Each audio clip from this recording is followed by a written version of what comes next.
Project termination के लिए। Project termination का मतलब आप जो सॉफ्टवेयर डेवलप करने जा रहे हैं या सॉफ्टवेयर अंडर डेवलपमेंट प्रोसेस है, तो अगर ऐसी कंडीशन आती है कि हमें सॉफ्टवेयर को टर्मिनेट करना पड़ जाए तो हम प्रोजेक्ट को टर्मिनेट कर देते हैं। प्रोजेक्ट का मतलब जब हम सॉफ्टवेयर डेवलपमेंट प्रोसेस में होते हैं, मतलब SDLC मतलब system development life cycle process में होते हैं, तो ऐसा सिचुएशन क्रिएट हो जाता है कि we have to terminate our project, we have to terminate our project.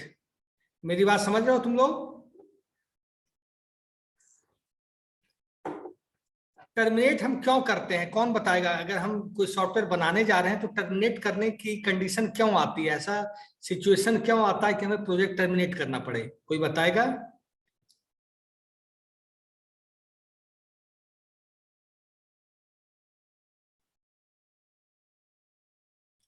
Anisha, Abhinav Pandey, yes sir.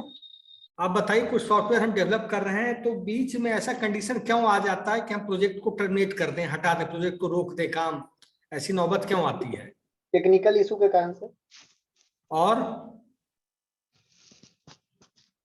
Lack of money, एक रीजन है लैक हो ऑफ। सकता है जो सर, जो हो सकता है जो भी प्रोजेक्ट या सॉफ्टवेयर बना रहे हैं उसमें जो रिक्वायरमेंट है हमारा मटेरियल का, उसका कमी आ जाए या फिर टेक्नोलॉजी में कुछ प्रॉब्लम आ जाए, डिले इन टाइम्स, या फिर जो भी बहुत सारे भी प्रोजेक्ट का होता है सर। प्लानिंग है हमारा या जो भी सॉफ्टवेयर बना रहे हैं उसका प्लान फेल हो जाए, जो एक्यूरेट प्लान है वो नहीं अप्लाई हो पाए। अब मैं बताता हूँ। सिस्टम मतलब जो हम प्रोजेक्ट बनाने जा रहे हैं हमें ड्रॉप करना पड़ जा सकता है, ड्रॉप आउट करना पड़ सकता है at any time prior to implementation. Implementation करने से पहले जो भी फेजेज है, requirement analysis, gathering, system design, coding, testing, implementation होने से पहले, इम्प्लीमेंटेशन हो गया तब तो प्रोजेक्ट ड्रॉप आउट करने का कोई मतलब ही नहीं रह जाएगा। ऐसा क्यों करते? although it becomes more difficult and costly when it goes past the design phase। मान लीजिए जब डिजाइन फेज कॉस्टली होता जा रहा है, एनालिसिस फेज कॉस्टली होता जा रहा है, मतलब आपको प्रोजेक्ट बनाने के लिए 1 करोड़ रुपया मिला या 1 मिलियन मिला या बिलियन मिला, लेकिन वो कॉस्ट क्रॉस कर रहा है, कॉस्ट हमें उस हिसाब से नहीं कंपनी पे कर रही है, क्लाइंट हमें पैसा नहीं पे कर रहा है। या मान लेते हैं जब हम प्रोजेक्ट की बनाने के लिए हमने, जब प्रोजेक्ट बनाने के लिए हमने बात की तो प्रोजेक्ट बनने की दौरान बात हुई कि हमने 100 करोड़ पे प्रोजेक्ट फाइनल किया। कितने पे? 100 करोड़ पे। लेकिन जब प्रोजेक्ट बना तो बीच में हमें समझ में आया कि 100 crore is a less amount to complete the project. 100 crore एक लेस अमाउंट है प्रोजेक्ट को कंप्लीट करने के लिए। तो हमने क्लाइंट से बात की कि हाँ भाई, इतने पैसे में काम होना मुश्किल है। अगर क्लाइंट बोल दिया कि ठीक है, we can increase the price of the software, then I am ready. अगर क्लाइंट ने मना कर दिया कि नो, बात इतने में हुई थी लेकिन हम नहीं कर पाएंगे इतने में, तो हम लोग को प्रोजेक्ट को ड्रॉप आउट करना पड़ता है। मैं बोल देता हूं, आप लोग सुन लीजिएगा सारे बच्चे। ए सिस्टम प्रोजेक्ट में be dropped eight any time prior to implementation, although it becomes more difficult and costly when it goes past the design phase. Generally projects are dropped if after a review process, अगर हमें review, ज्यादा project जो drop किया जाता है, review process हम करते हैं। रिव्यू का मतलब उसका फीडबैक लेना, क्वेश्चनायर करना, इंटरव्यू करना, प्रोजेक्ट के बारे में क्वेश्चनिंग करना, सारी टेक्निकल बातें करना, सब चीज पे जब हम रिव्यू लेंगे तो देखेंगे कि जो अप टू मार्क प्रोजेक्ट बनना चाहिए और जो अप टू मार्क अमाउंट हमें मिला है, that is not sufficient, that is not sufficient to complete the project. तो हम लोग रिव्यू करने के बाद, रिव्यू का मतलब जैसे हम प्रोजेक्ट का इनिशियल करने जा रहे हैं, प्रोजेक्ट का इनिशिएशन करने जा रहे हैं, प्रोजेक्ट की प्लानिंग करने जा रहे हैं, जैसे हम इन फेज पे जा रहे हैं तो हम देखेंगे कि रिव्यू में ही हम समझ में आ जाएगा कि we are going to the right path और we are going to the wrong path. अगर लगा कि हम जो सॉफ्टवेयर बनाने जा रहे हैं या जो सिस्टम डेवलप करने जा रहे हैं, सिस्टम डेवलप का मतलब सॉफ्टवेयर डेवलप ही होता है, ठीक है। सर रिव्यू तो इम्प्लीमेंटेशन के बाद ना देगा? नहीं, रिव्यू आप जैसे देखिए, रिव्यू इम्प्लीमेंटेशन के बाद होगा, लेकिन एट द डेवलपमेंट टीम तो रिव्यू कर सकती ना कि ये प्रोजेक्ट मान लीजिए हम बनाएंगे, इसमें कितना टाइम पीरियड लगेगा, कितना अमाउंट लगेगा।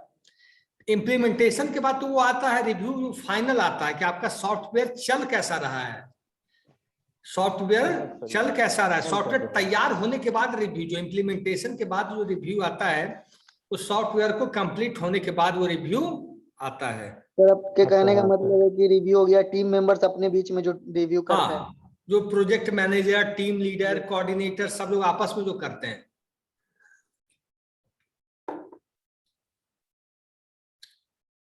और हमें क्यों प्रोजेक्ट टर्मिनेशन इसलिए भी करना पड़ता है कि मान लीजिए प्रोजेक्ट की ऑब्जेक्टिव है, मतलब आपका सॉफ्टवेयर का ऑब्जेक्टिव है कुछ करने के लिए। ऑब्जेक्टिव का मतलब सॉफ्टवेयर जब बन जाएगा तो उसका गोल होगा, प्री डिफाइंड गोल होगा, वो गोल हमेशा चेंज होता रहे।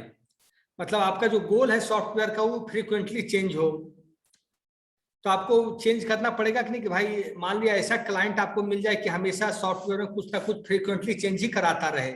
ऐसा समय आ जाए कि सॉफ्टवेयर का ऑब्जेक्टिव भी चेंज हो जाए, सॉफ्टवेयर का गोल ही चेंज हो जाए, तो आप क्या उस प्रोजेक्ट को कंटिन्यू करना चाहेगी कंपनी? नहीं चाहेगी। तो सुन लो, चेंजिंग ऑब्जेक्टिव्स। पढ़ते प्रकाश भी है क्या? यस सर, यस सर, धन्यवाद सर। चेंजिंग, फर्स्ट पॉइंट ये होगा, चेंजिंग ऑब्जेक्टिव और requirements of the user can not be met by the existing design. जो हमने डिजाइन बना ली, डिजाइन तो पहले होगा कोडिंग से पहले, तो जब हमने डिजाइन बना लिया किसी पार्टिकुलर प्रोडक्ट का, उसके बाद उसका ऑब्जेक्टिव बदल जाए प्रोजेक्ट का, उसकी कोडिंग पूरी इंटायरली चेंज हो जाए, उस प्रोजेक्ट का ऑब्जेक्ट गोल ही चेंज हो जाए। आपने डिजाइन फेज में कुछ बना रहे हैं और क्लाइंट कह रहा है ये बना के दो, तो प्रॉब्लम है कि नहीं? है sir. Second, benefits realized from the candidate system do not justify commitment to implementation। जो हम कैंडिडेट सिस्टम किसको बोलते हैं पहले बताओ सब लोग? Candidate system sir. अंकु चुप रहोगी? नो सर, फ्यूचर वाला सॉफ्टवेयर उसको कैंडिडेट सिस्टम कहते हैं। ठीक है। और प्रत्यय प्रकाश कहाँ है? यही है सर। बताओ what is a candidate system? जैसे कि मतलब कैंडिडेट सिस्टम मतलब सर जो फ्यूचर में जो सिस्टम को यूज किया जाता है सर, ऐसे सर इसका क्लियर पता नहीं है। सही। अनीशा? Yes sir. सर किसी ऑर्गेनाइजेशन में कैंडिडेट को सिलेक्ट करने के लिए जो सिस्टम यूज किया जाता हो। कैंडिडेट सिस्टम होता क्या? मैं आपसे थोड़ा सा 2 नंबर का क्वेश्चन दिया, what do mean by candidate system, क्या डिफाइन कीजिएगा आप इसको? which system that use in a future, it's called candidate system. It is also known as an applicant tracking system, ATS. Yes sir, sir is a software A system which is solution used designed to for assist with the recruitment, recruitment. sir। It is a system which identify a candidates. क्या बात है? नहीं, future जो system हम new system, Candidate management system. managing application throughout the hiring cycle। ठीक है। Candidate system और 2 system which are called future system, या जो हम नया सिस्टम डेवलप करने जा रहे हैं, नया एमआईएस एप्लीकेशन हो, सिस्टम सॉफ्टवेयर हो, एप्लीकेशन सॉफ्टवेयर हो, एमआईएस सॉफ्टवेयर हो, वेब एप्लीकेशन हो, जो न्यू है, न्यू को हम लोग बोलते हैं कैंडिडेट सिस्टम या प्रोपोज्ड सिस्टम।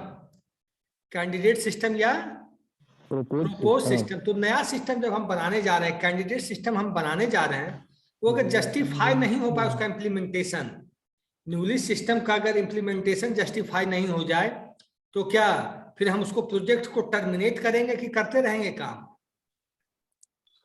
टर्मिनेट करेंगे सर। जब उसका काम सर ही कैंडिडेट सिस्टम का यूज क्या हुआ फिर? कोई भी न्यू सिस्टम बनेगा तो उसको कैंडिडेट सिस्टम बोलेंगे। हाँ, कोई भी एप्लीकेशन, जैसे आप मान लो, एक सिंपल सी बात है, समझो। आज आप कोई मोबाइल यूज कर रहे हो, वो प्रेजेंट सिस्टम है, मोबाइल का न्यू वर्जन आ गया, एडवांस वर्जन आ गया मोबाइल एप्लीकेशन का, वो क्या हो गया? कैंडिडेट सिस्टम या प्रोपोज सिस्टम, जो नया बनने जा रहा है। मार्केट में आप सुनते होंगे, पेपर में पढ़ते होंगे, कि पार्टिकुलर कंपनी ये लॉन्च करने जा रही है, पार्टिकुलर कंपनी ये लॉन्च करने जा रही है, पेपर में आप सुनते हैं कि नहीं? Yes sir. तो क्या होता है, जो लॉन्चिंग पैड है, जो नया चीज आने जा रहा है, that is called candidate system या प्रोपोज्ड सिस्टम, जो नई चीज बन के आ रही है। तो मैंने क्या बताया आपको कि नई चीज है जो कैंडिडेट सिस्टम है, उसका इम्प्लीमेंटेशन अगर बर्थ वाइल नहीं निकला, या जब हम बहुत चीजें होती है, तुम लोग पढ़े होगे, बहुत चीजें जब हम करने लगते हैं तो बाद में समझ में आता है इसका क्या मतलब था, तो हम ऐसे ही कर लेते। कभी होता है आपके साथ जी सर। कि हमने बहुत दूर तक चले गए, फिर बाद में हमें कुछ हासिल नहीं हुआ, परेशान भी हुए, लेकिन कुछ रिजल्ट हमें नहीं मिली। नहीं मिला। नहीं तो हम मिला। क्या करते हैं, वैसा सिस्टम जब हम बनाते हैं सॉफ्टवेयर में, तो वैसे सिस्टम को हम लोग प्रोजेक्ट को टर्मिनेट करने में ही अपनी भलाई समझते हैं। मानते हैं। थर्ड पॉइंट सुन लो, there is a sudden change in the users budget और an increase in design cost beyond the estimate made during the feasibility study. और बजट में, जो आप प्रोजेक्ट बनाने के लिए बजट आपने डेवलप किया है, जो टीम को इतना बजट एलोकेट हुआ है, उस बजट में सडनली अचानक, काफी अचानक बढ़ गया बजट, कि मान लीजिए जो काम 100 रुपया में होना चाहिए 100 रुपीज में, वो काम 500 में होने की स्थिति आ गई। डिजाइन कॉस्ट बढ़ गया, डिजाइन कॉस्ट बढ़ गया, जो हम एस्टिमेट करते हैं, जो कॉस्ट हम सॉफ्टवेयर बनाने के लिए एस्टिमेट करते हैं, उससे कई गुना कॉस्ट अचानक सडनली बढ़ गया। जो कॉस्ट हम कॉस्ट किस में एनालिसिस करते हैं, फिजिबिलिटी स्टडी में जो हम कॉस्ट एनालिसिस किए, टाइम एनालिसिस किए, सब एनालिसिस जो फिजिबिलिटी स्टडी में करते हैं, तो सडनली जब चेंज हो जाता है तो क्या होता है, बजट जब बढ़ जाता है तो वहां भी हम लोग को प्रोजेक्ट कभी कभी टर्मिनेट करने की नौबत आ जाती है। Next, the project greatly exceeds the time and cost schedule. Time और कॉस्ट शेड्यूल प्रोजेक्ट का अचानक बढ़ जाना।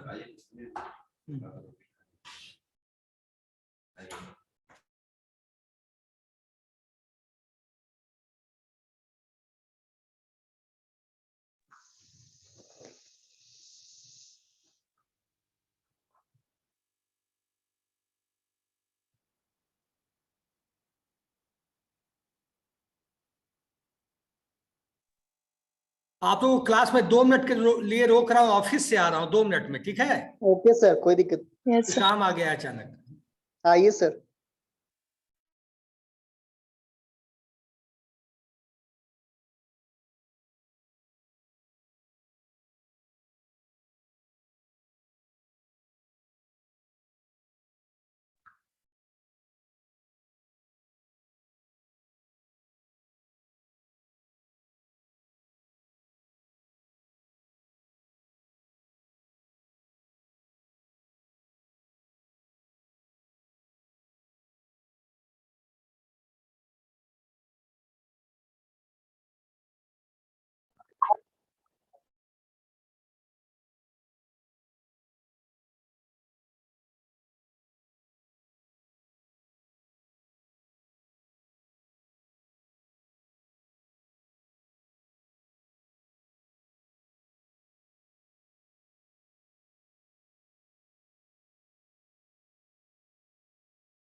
Online students, yes sir. आगे थोड़ा सा ऑफिशियल काम आ गया था बेटा, ठीक है। Yes sir. और अब है next point, the project greatly exceeds the time and cost schedule. जो फिजिबिलिटी स्टडी में जो आपने टाइम अलॉट किया और कॉस्ट अलॉट किया उसके लिए, प्रोजेक्ट के लिए, वो एक्सीड कर गया। एक्सीड कर गया तो हमें प्रोजेक्ट टर्मिनेशन की नौबत आ गई, टाइम बढ़ गया ना सर। अब सुनो कीवर्ड्स। अब हम आज शुरू करने जा रहे हैं आपका chapter 4, decision support system. Decision support system. Today I am starting decision support system. Decision क्या होता है?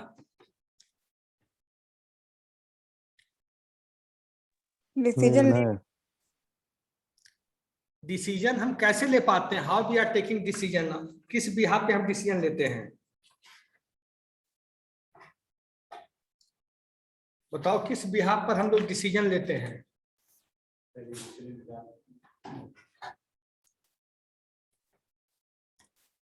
डिसीजन सपोर्ट सिस्टम मतलब we have to take the decision in favour of the organizational goal. Decision का मतलब, decision support system helps us to take the long range decisions, long range goals, long range objectives on the basis of MIS data, on the basis of MIS information। आपके पास आज कोई company का sales analysis करना है, कोई company का profit analysis करना है, कोई कंपनी का डेटा एनालिसिस करना है, तो विदाउट डेटा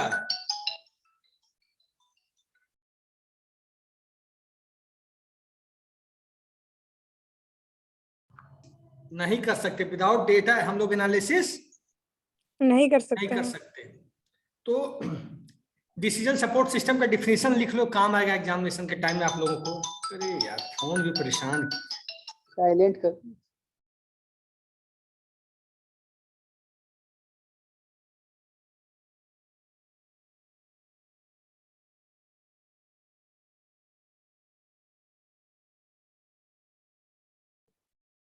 लिखो डिसीजन सपोर्ट सिस्टम का डिफिनेशन लिखो। Decision support system helps us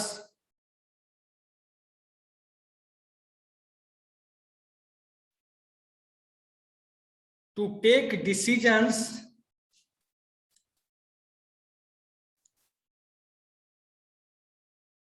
for long range goals and objectives, for long range goals and objectives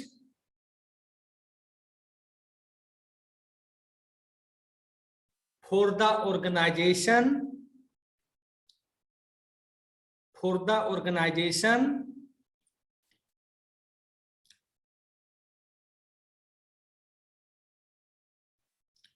with the help of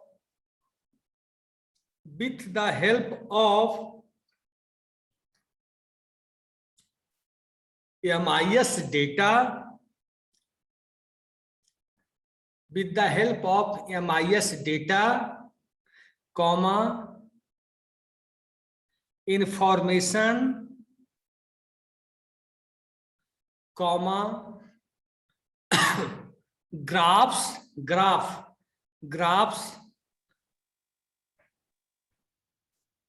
comma, statistical data,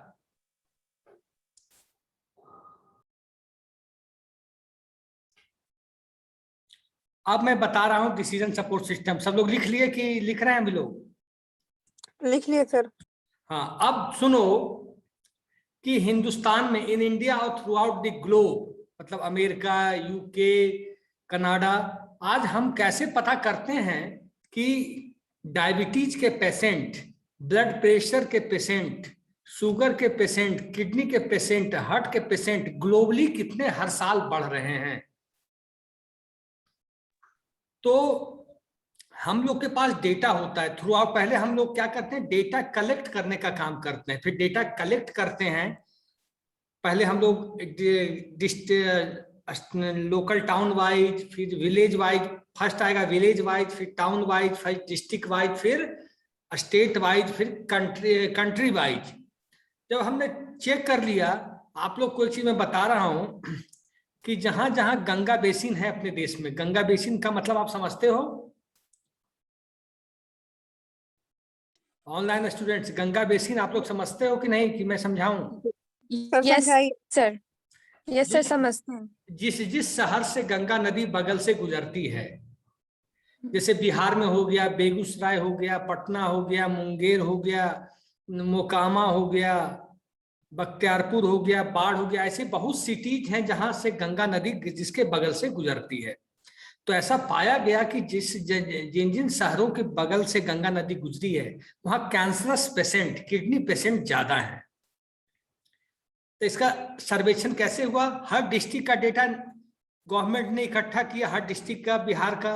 फिर जहां देखा जिस डिस्ट्रिक्ट के बगल में, जिस टाउन के बगल में गंगा नदी गुजर रही है, वहां केसेस ज्यादा बढ़ रहे हैं कैंसरस के और किडनी पेशेंट के। तो क्या मतलब, इसका मतलब कि गंगा पानी के प्रदूषण से डिजीज ज्यादा फैल रहा है? बिल्कुल। तो क्योंकि गंगा का पानी प्रदूषित हो चुका, तो गवर्नमेंट क्या की डिसीजन बनाई कि ऐसे इलाके में गंगा को प्योर किया जाए, ज्यादा से ज्यादा उससे गार्बेज उसका निकाल के डिस्ट्रॉय किया जाए, ताकि लोगों को शुद्ध पानी मिल सके पीने के लिए। तो क्या हुआ, डेटा एनालिसिस हुआ, this is called data analysis. अभी गवर्नमेंट क्या कर रही है बिहार सरकार में कि कैंसरस पेशेंट के लिए डेटा एनालिसिस चल रहा है। बिहार के 16 जिले में कैंसर पेशेंट के लिए डेटा एनालिसिस चल रहा है कि किस एज ग्रुप में, मान लीजिए रक्सौल के बच्चे को कौन सी बीमारी है, पूर्णिया के बच्चे को कौन सी दिक्कत है, पटना के बच्चे को क्या दिक्कत है, मुजफ्फरपुर के बच्चे को क्या दिक्कत है। आप लोगों को सुने होंगे मुजफ्फरपुर में एक बीमारी होती है जो बरसात के टाइम में होती है, लीची के टाइम में। कौन सा बीमारी होती है वो? चमकी बुखार। चमकी बुखार केवल मुजफ्फरपुर एरिया में ज्यादा होती है, बाकी बिहार के अन्य डिस्ट्रिक्ट में नहीं होती। तो गवर्नमेंट वहां के हिसाब से अलग पॉलिसी बनाती है कि वहां के मेडिकल कॉलेजों को अलग से फुल फ्लेज सुविधा दी जाती है, ताकि पेशेंट अगर डेवलप कर जाए ज्यादा तो हम उसको कवर करने का कोशिश कर सकें। तो डिसीजन सपोर्ट सिस्टम, जैसे आज रिलायंस कंपनी है, रिलायंस कंपनी का पूरे देश में, जियो का मार्केट क्या सब जगह एक जैसा होगा? ऐसा है क्या? लेकिन किसी सिटी में एयरटेल का भी मार्केट अच्छा होगा, किसी राज्य में हो सकता है वोडाफोन का भी मार्केट कैप्चर सबसे ज्यादा होगा कि नहीं ऐसा? कहीं रिलायंस का भी सबसे ज्यादा होगा। तो हम लोग क्या करते हैं, सर्वे पे जब हम सर्वे करते हैं तो सर्वे को करते हैं, उसको कंक्लूड करने का काम करते हैं। कंक्लूड करने के बाद ही हम किसी डिसीजन मेकिंग बॉडी को अपना रिपोर्ट दे सकते हैं। आप क्या करते हैं, सर्वे is a part of decision making body. कोई डाउट है आप लोगों को? No sir. क्वेश्चनायर करते हैं हम लोग, आप देखते होंगे न्यूज चैनल पे क्वेश्चनायर हम लोग पूछते हैं मीडिया वाले की what is right and what is wrong. उससे क्या निकलता है, क्वेश्चनायर राउंड से भी कंक्लूजन निकलता है कि व्हाट इज राइट और व्हाट इज रॉन्ग। तो डिसीजन सपोर्ट, जब एमआईएस का डेटा हमारे पास है, मैनेजमेंट इंफॉर्मेशन सिस्टम का डेटा हमारे पास है, रिलायंस का सेल हो, स्टेट बैंक ऑफ इंडिया का सेल हो, इन्फोसिस का सेल हो, टीसीएस का सेल हो, सबका एनालिसिस, सबके लिए जब लॉन्ग रेंज पॉलिसीज बनेगा, लॉन्ग रेंज गोल्स बनेगा, long range objectives. Long range objective या गोल का मतलब हुआ कि लंबे काम के लिए, लंबे चीज के लिए जब हम सोचेंगे तो हम बिना डेटा के एनालिसिस के कोई डिसीजन हम नहीं लेंगे। अगर ले लिए बिना, शॉर्ट टर्म में कोई हम डिसीजन ले लिए और बिना सोचे समझे ले लिए, तो हो सकता है कि it will become big loss for the organisation. हो सकता है ऐसा? यस सर, हो सकता है। अब मैं बोलता हूं, सुनना आप लोग। तो डिसीजन मेकिंग का मैंने जो डिफिनेशन लिखाया कि एमआईएस के पास सारा डेटा है, उस डेटा को प्रोसेस करके फिर हम लोग डिसीजन बनाते हैं। तो डेटा एमआईएस के पास ही होता है। डेटा किसके पास होता है? एमआईएस के पास। सारा रिकॉर्ड किसके पास होता है? एमआईएस के पास। आप जैसे एक्सेल शीट में भी कुछ बनाते हैं, लोग बनाते हैं ना, एक्सेल शीट में कुछ हम डेटा कलेक्ट करते हैं, ऑर्गेनाइज करते हैं, क्या है वो? एमआईएस है कि नहीं है? Yes sir. एचआर मैनेजर, कोई कंपनी में तुम लोग में कोई बच्चा एचआर मैनेजर भी बनेगा भविष्य में जाके, वो क्या करता है एचआर? रिक्रूटमेंट प्रोसेस को फॉलो करवाता है ना?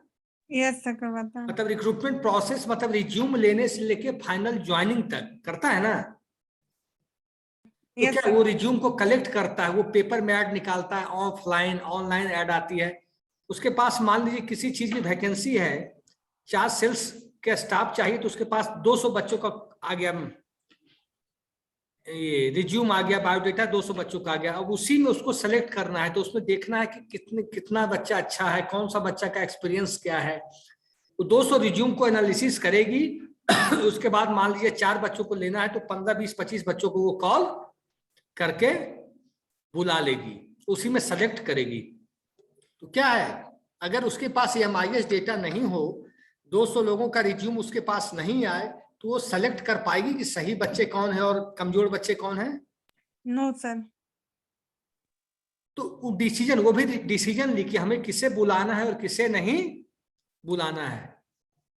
आज मोबाइल कंपनियां, कोई मोबाइल जो अच्छे प्लान होते हैं वो ज्यादा चलते हैं, कुछ वीक प्लान होते हैं कुछ दिन के बाद मार्केट से ऑब्सोलीट हो जाते हैं। देखे होंगे आप लोग, कुछ प्लान बहुत लंबे समय तक चलते हैं कंपनी के, कुछ प्लान बिल्कुल ऑब्सोलीट हो जाते हैं। आपको मैं एक कहानी रिलायंस की बता रहा हूं कि रिलायंस जब जामनगर में रिफाइनरी लगा रहा था, जामनगर में, देखिए डिसीजन मेकिंग बॉडी कितना स्ट्रांग होती है। जामनगर में रिलायंस अपनी रिफाइनरी को डेवलप कर रहा था, तो उसमें धीरू भाई अंबानी जी के साथ दोनों बैठे थे, मुकेश जी और अनिल जी दोनों बैठे थे और बोर्ड के मेंबर बैठे थे। तो उन्होंने कहा कि प्लांट को अगर डेवलप करें तो कहां तक डेवलप कर सकते हैं कि ताकि भूकंप आए तो भूकंप की क्षमता को प्लांट झेल जाए। तो सारे बच्चों ने, उनके मुकेश अनिल जी सब लोगों ने कहा 7 मैक्सिमम 8 तक रखा जाए कि 8 तक का भूकंप आएगा तो हमारा प्लांट उसको बर्दाश्त कर लेगा। सारे डायरेक्टर्स ने बोला कि हाँ 8 तक का प्लांट ठीक है। लेकिन धीरू भाई अंबानी जी की सोच उसी समय थी, ये घटना आज से 35 ईयर्स पुराना है, कि इस प्लांट को हम ऐसे डेवलप करें कि 11 तक का क्षमता, 11 रिएक्टर का भी भूकंप आ जाए, अप टू 11, तो ये प्लांट इसको बर्दाश्त कर ले, प्लांट इसको झेल जाए, प्लांट इसको फाइट कर ले। और तुमको आश्चर्य होगा कि जब 2001 में गुजरात में भूकंप आया तो जामनगर के आसपास का इलाका खाली हो गया, रिफाइनरी चलती रही, बाकी सब कुछ इलाका खाली हो गया, मतलब सब कुछ तहस नहस हो गया, लेकिन रिफाइनरी आराम से स्मूथली चलती रही। लेकिन एक काम, केवल 8 से 11 करने में उनको बहुत पैसा इन्वेस्ट हो गया, मतलब 8 रिएक्टर का भूकंप झेलने की क्षमता और 11, 3 पॉइंट बढ़ गया। तो उसके लिए काफी उनको मटेरियल लगा, ह्यूमन पावर लगा, रिसोर्स लगा, काफी लोहा लगा, काफी ईंट लगी, काफी बालू लगा, सब कुछ लगा। लेकिन करीब उस समय लोग कहते हैं 5,000 या 6,000 करोड़ का अंतर आया था उस जमाने में, आज से 30-35 साल पहले। लेकिन डिसीजन लंबा था कि नहीं उनका, बताओ? Yes sir. सब सो जाते, मतलब ऑनलाइन में अधिकतर लगाए या सो रहे हैं? नहीं सर, एक्टिव। No sir. वो सर कोई नहीं सो रहा है या ज्यादा चावल कद्दू चल गया है पेट में है? सर, अभी तो खाए भी नहीं है। बचका उसका छना गया है, इसलिए अब दिक्कत हो रहा है क्या?